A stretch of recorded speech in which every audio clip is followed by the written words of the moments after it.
So there have been some suggestions as to how to get this special effect that we saw at Final Cut Pro sneak peek to work. So I'm going to show you how one of the suggestions in fact proves to be unsuccessful using Magic Move. Here we go. So we're going to start by using some text. We know there are two texts to write.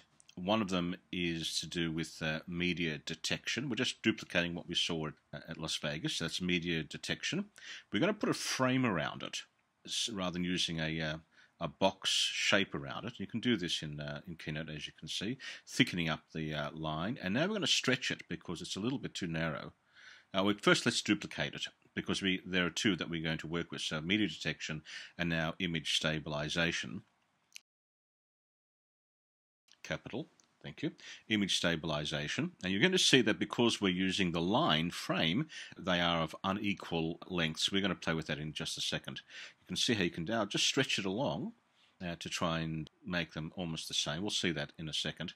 We're going to try and position it right in the middle, and you can see blue lines for grids, and the yellow lines are in fact the actual center of the actual slide itself. Just move the image stabilization out the way. We're going to approximate the same size, and the lovely yellow guidelines help us to have the edges exactly the same. Now let's add the arrows that we saw. Those arrows show what comes between the SD card and the iMac. So you can see that we're just putting the arrows there.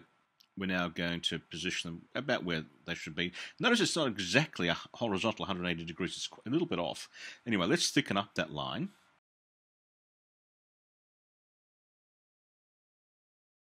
Which is kind of neat. There we go, thicken up the line. And from here, let's just make it sure that it's 180 degrees. Not quite there. We can actually manually type in 180.0, and now it's absolutely horizontal. Let's duplicate it and move it to the right of media detection. There we go, and put it about the same. You can see again the yellow guidelines at 54 each. And now comes the most important part. Let's drag the image stabilization right above media detection, and now following the directions we're going to cause it to be opaque. There we go.